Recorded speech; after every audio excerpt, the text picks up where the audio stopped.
Hey guys, I'm Jessie, and today I am here with part 2 of my recent reads wrap up.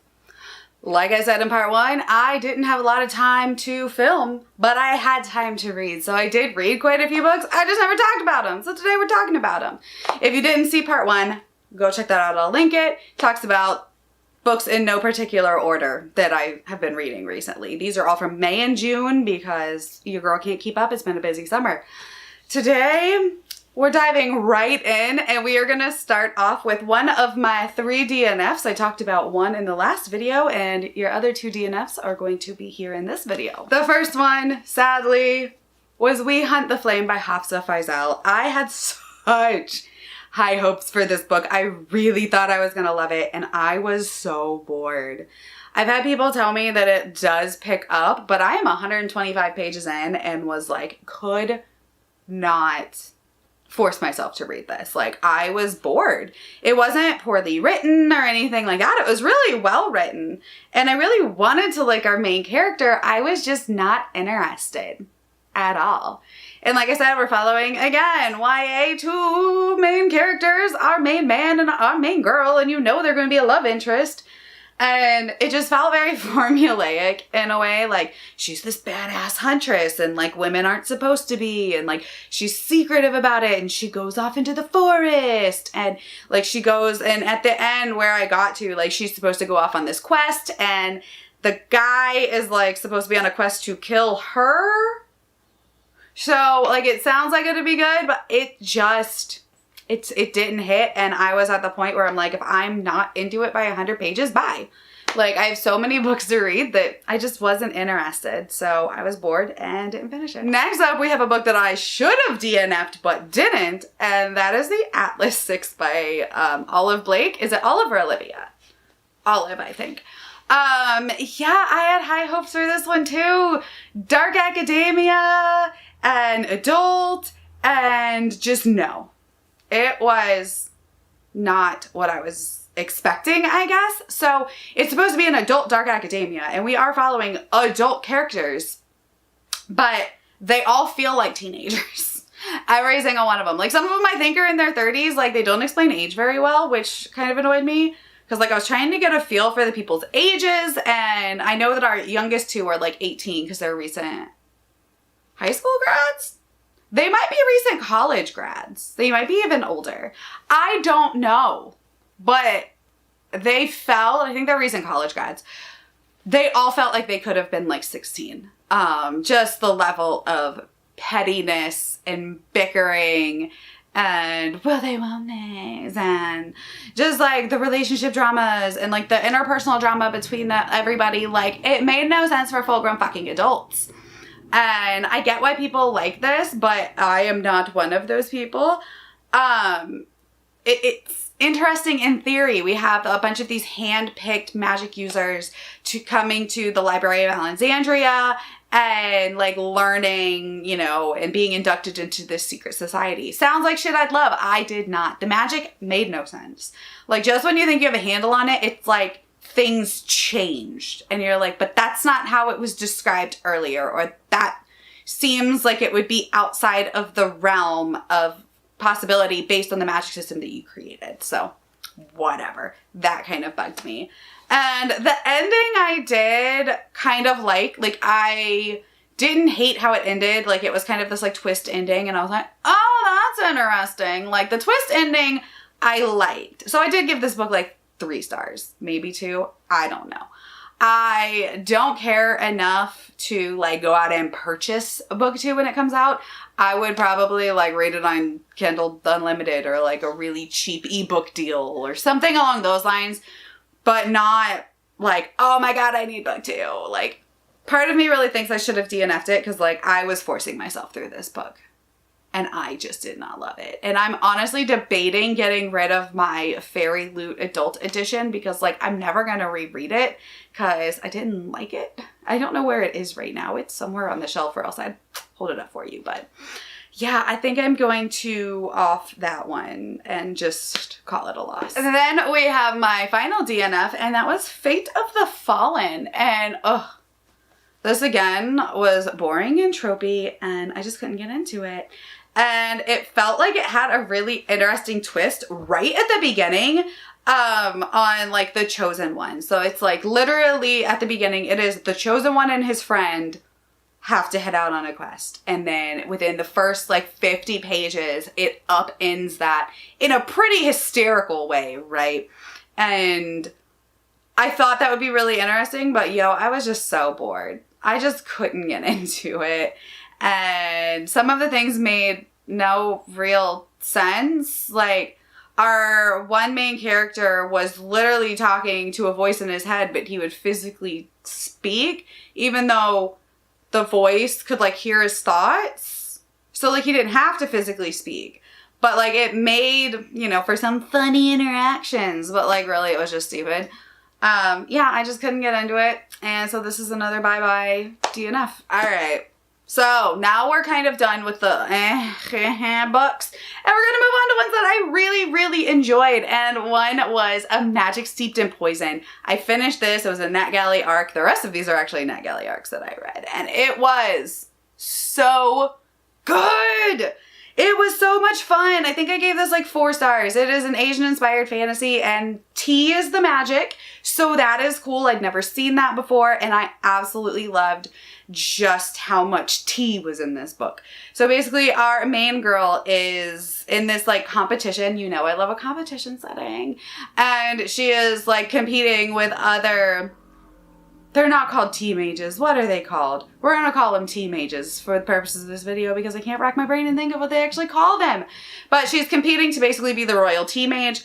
And, there's some shistiness going on. And, she's from a lower class poor family. She's doing this to like save her sister. Her mother had died of poison and her sister is dying of that same poison. She wants to find a cure for this poison. She knows that by becoming this like royal tea mage that she has the ability to get this cure. And it's not just her family. It is literally just like people across the nation that are being poisoned by rogue tea and they don't know where it's coming from. We also have, of course, a like disenfranchised, cast out heir who comes in and is kind of the love interest, and I actually really liked him. The only complaint I really had about this book was that the love was kind of insta-love once again, but it is a YA fantasy, so we kind of expect insta-love in those at this point. It didn't bother me too bad because I did really like both of them, and there is a lot of good like twists and turns in the story, and it's not all about the romance, and it was a good time, y'all. It was a good time. I also finally read Hunger of the Gods by John Gwynne, and I know this book has had some mixed reviews from fans of the first book. I don't care, I loved it. I loved it. I love Orca. And I mean, she'll always be my favorite, but I like Varg, and I love all of our characters, and I love seeing their growth, especially Orca and Varg. They are my like 2 absolute favorites. I can't even think of the other girl's name, but she's like my least favorite, but I still liked her. The other perspective. Can't remember. I'm bad with names, y'all know this. But it was good. And Orca is still on her quest to find her son. Varg is growing with the Bloodsworn. And it's just good. I feel like that's all I've been saying is it was good. But we really get a lot of character growth, especially with Orca. We get to see more of the gods. We get to see more of the magic. And we also get to see more of the like character relationship development because, our 3 worlds kind of end up coming together in their own different ways, all 3 perspectives. And I really liked that. And of course, John Gwynne did it again. He did it again. If y'all remember the end of Shadow of the Gods where it was that moment on the last page and you're like, yeah, he did that again. There's a moment on the very last page of this book and you're like, and now we have to wait for the 3rd one, which upsets me greatly because I want it right now because it was fantastic. But yeah, it was fun. We did get some new perspectives in this, and it was kind of interesting because we got some more like villainous perspectives, which I enjoyed. I enjoy seeing the villainous perspectives, and I feel like that is something that John Gwynne likes to do. I know he did it in Faithful and the Fallen, which I did not finish, but I like how he does that. So getting villainous perspectives is fun. Then we have Little Thieves by Margaret Owen, which is funny because I DNF'd The Merciful Crow, also by Margaret Owen. But Little Thieves, I absolutely loved. So I was really happy about that. We're following a girl who has basically stolen the life of the princess that she used to serve as a handmaiden, and her and this princess used to be like best friends. She felt betrayed by the princess, and so she took these like magic pearls off of her to assume her face and identity and just kind of like left the princess to be. But now she is supposed to be, as the princess, marrying this like really powerful dude who's really an ass. And she's also a thief, which is really cool. She robs from the rich and doesn't give to the poor. She gives to her damn self. She is also the goddaughter, the adopted daughter of Death and Fortune. And so that kind of affects the way she moves through the world, and she can kind of like see, you know, Fortune and Death's handprints and everything around her.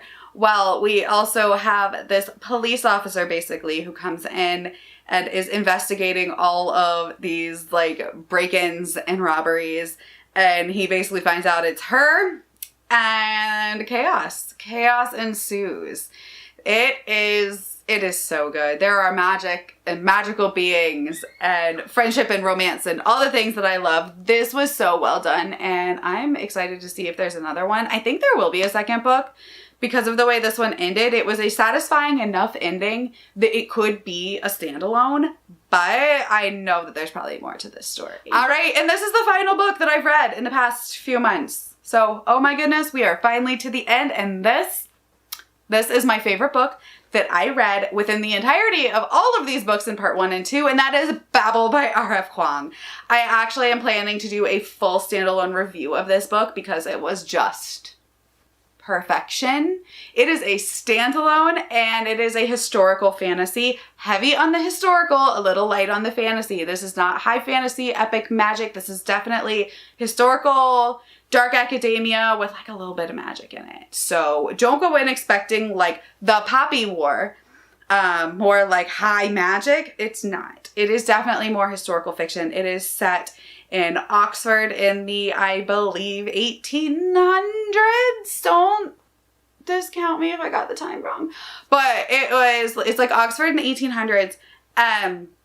Translation is magic, and you basically transcribe a word on one piece of silver, and then its translation on the flip side of that same piece, and you can like whisper it and like create some sort of effect off of it. But you have to be fully fluent in the language, in both languages, and not just like fluent, like you can like pass, but like you dream in that language and you are really absorbed in that language. And the magic kind of works by what is lost in translation, because no word ever translates like one-to-one, and it's those little things that are lost in translation that like create the magic through the silver bars.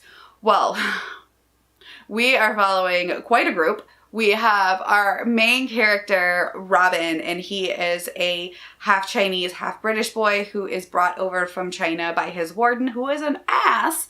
And then we also have a couple other people. We have two girls. One is Haitian Creole. One is just like a regular British girl, like full kind of almost nobility, but like she's like a noble. And then we have a Muslim man from India, and those are kind of our like main group of translators, and we follow them from the time they like start Oxford to the time they end Oxford. And it gets so good. There are some dark bits in this book. There's a lot of, you know, racism, colonialism, and violence, and it's so good though. It is really, really good, and it's hard to explain without spoiling anything. Like I said, I have a full review that I'm going to be doing, but it was so good. And the end of it ripped my heart and soul out, because Kuang is great at doing that, because she's not afraid to be like, you know what? We're gonna go there and do all the things, and we're just gonna destroy you. And I'm like, yes, please, may I have another?